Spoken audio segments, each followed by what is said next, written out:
তা মা, তোমার বয়স কত?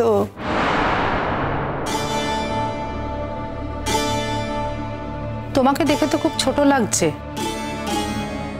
আর এই পাহাড়ে যারা থাকে তাদের ওরকম বয়স বোঝা যায় না। তুই কি চোখের মাথা খেয়েছিস নাকি?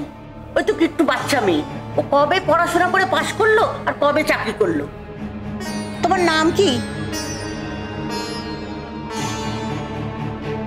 কুট্টি। কেউ জিজ্ঞেস করলে কি ডাক নাম বলতে হয়, ভালো নাম বলতে হয়। ভালো নাম কি?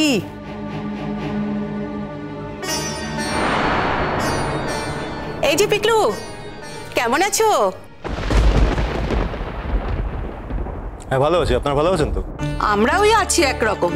তুমি যা বড় একটা ঘটনা ঘটিয়ে ফেললে, তাই দেখতে এলাম। ঠিক আছে, আপনারা কথা বলুন, আমি আসছি। আরে পিকলু, তুমি একটু আমাদের সাথে থাকো না, এসো। তুমি তো সে একই ধারা রয়ে গেলে। কারোর সাথে কথা বলতে গেলে তোমার গায়ে একবারে জ্বর এসে যায়। আরে বাবা, আমরা তো সব জেঠিমা কাকিমা, তোমার মায়েরই মতো।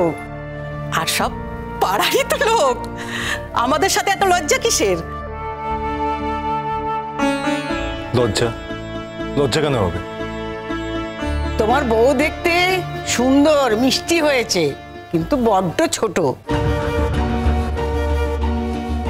আমি তাই বলছি, এই বউ কখন লেখাপড়া শেষ করলো, কখনই বা চাকরি করলো? আমি চাকরি করি না তো। তবে যে শুনলাম তুমি স্কুলে পড়ো। এই, আমরা তো আছি সবাই কথা বলার জন্য। তোমার এত কথা বলা দরকার কি? না, আন্টি বারবার জিজ্ঞেস করছিলেন যে আমি চাকরি করি কি করি না। আমি তো চাকরি করি না। কি গো দিদি, তুমি যে বলেছিলে স্কুলে পড়ায়? কি গো, তোমরা যে বলছিলে স্কুল ছেড়ে দিয়েছে কলকাতায় আসবে বলে, কিন্তু এ যে বলছে চাকরি করে না। ব্যাপারটা কি? কোনে কি বদলে গেল নাকি?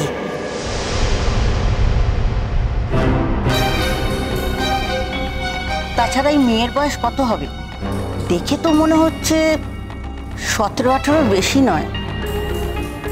আমার ঠিক 18 বছর বয়স হয়েছে। ও, তা তুমি কি লেখাপড়া করেছো?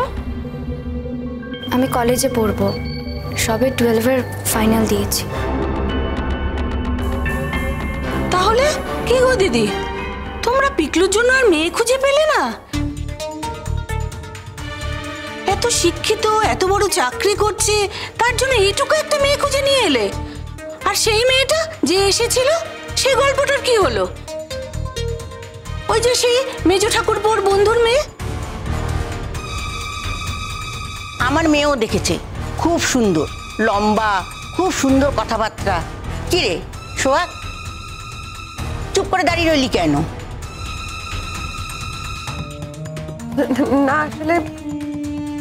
না আসলে জেঠিমা, কি বলবো তাই ভাবছি, বুঝতে পারলে? এই বাড়িতে তো অনেকেই আসে, তোমরা হয়তো কারোর সাথে গোলাচ্ছ। কার সঙ্গে আর গোলাবো? এই তো সবাই বললো যে মেয়ে চাকরি করে। এখন তো মেয়ে বলছে চাকরি করে না, আবার বলছে বয়স 18। শুনুন, আমার সঙ্গে যার বিয়ে হওয়ার কথা ছিল তার সঙ্গে আমার বিয়েটা হয়নি।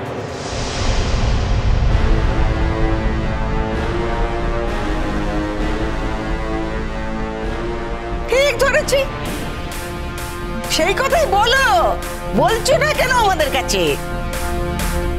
আমরা কি পরের লোক যে আমাদের কাছে বলছো না? আপনারা তো বলার সময় দেননি। আপনারা নিজেরাই এসে নানান রকম প্রশ্ন করে চলেছে। দেখুন, পিকলুর কার সঙ্গে বিয়ে হওয়ার কথা ছিল সে কথা কিন্তু আমরা কখনো কাউকে বলতে যাইনি, আপনারাই ধরে নিয়েছে। পিকলুর এখন যার সঙ্গে বিয়ে হয়েছে সেই পিকলুর বউ, তাকে সেইভাবে দেখুন, তাহলে তো মিটে গেল।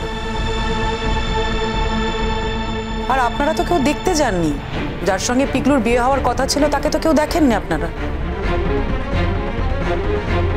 বাড়িতে একটা ব্যাচেলার ছেলে থাকলে সম্বন্ধ করে বিয়ে হলে একের পর এক অনেক সম্বন্ধ আসা যাওয়া করে, মানে সব কি আর বিয়ে পর্যন্ত করায়?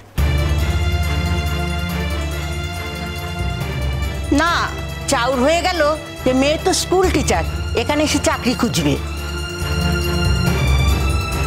কোনে না হয় পাল্টেই গেল, কিন্তু এইটুকু একটা মেয়েকে কি করে পছন্দ করলে পিকলু? পছন্দ করলাম সেটা আপনাকে কে বললো? করিনি তো।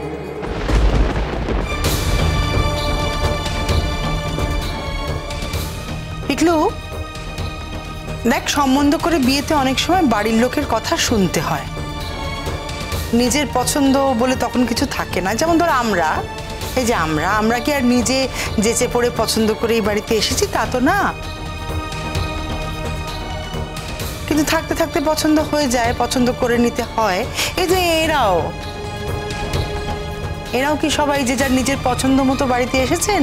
কিন্তু থাকতে থাকতে পছন্দ করে নিতে হয়, তাই না? যার সঙ্গে বিয়েটা হওয়ার কথা ছিল তার সঙ্গে হয়তো পরে বিয়েটা হবে। আমি এখানে বেশি দিন থাকতে আসিনি।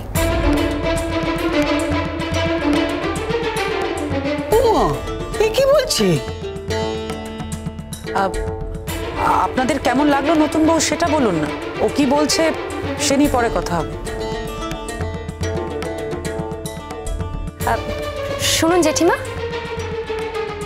ওর আসলে যার সাথে বিয়ে হওয়ার কথা ছিল না তার সঙ্গে বিয়েটা হয়নি,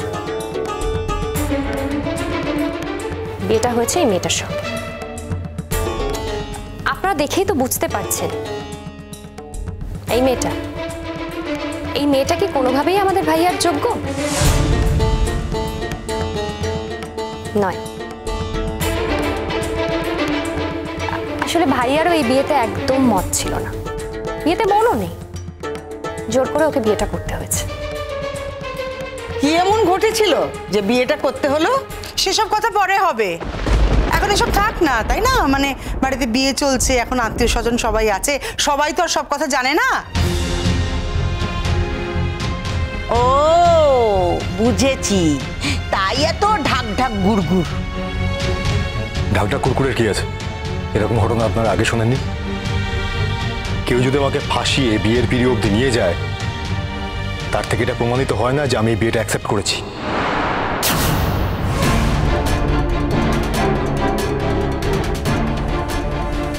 আমিও কিন্তু এই বিয়েটা অ্যাকসেপ্ট করিনি। আর হ্যাঁ, আমি কাউকে ফাঁসাইনি, বরং আমাকেই কেউ ফাঁসিয়ে দিয়েছে। তাই দয়া করে একই কথা আমার সামনে যেন কেউ বারবার না বলে।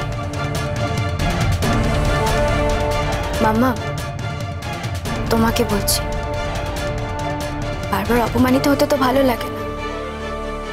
আর আমি যখন বলেইছি এই বাড়ি থেকে চলে যাব, তারপরেও কেন একই কথা আমাকে বারবার শুনতে হচ্ছে? আর কে কাকে ফাঁসিয়েছে? আর উনি সেদিন আমাকে বাঁচানোর কারণেই হোক বা যে কারণেই হোক, মন্দিরে মায়ের সামনে আমাকে সিঁদুরটা পরিয়েছে।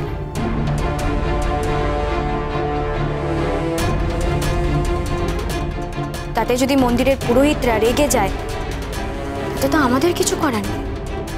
আমরা কি ওনাদেরকে গিয়ে শিখিয়ে দিয়ে এসেছি?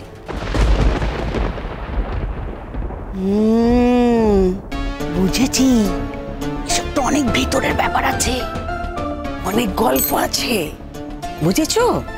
খুঁচিয়ে খুঁচিয়ে বার করতে হবে। জানো মাম্মা, আমার সব থেকে বড় ভুল কথা হয়েছে অন্যের কথা শুনে এই মেয়েটাকে বাঁচানো। ওটা অকৃতজ্ঞ বেঈমান, যার জন্য লাইফটা শেষ হয়ে গেল। পিকলু, হ্যাঁ, যা সত্যি তাই বলছি।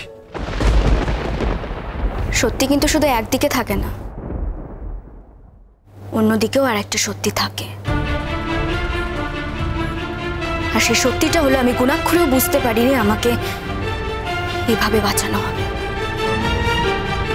আমি এভাবে বাঁচতেও চাই। এখন তো আমার মনে হচ্ছে এর থেকে ওদের গুলিতে ঝাঁঝরা হয়ে মরে যাওয়াটা অনেক বেশি সম্মানের ছিল।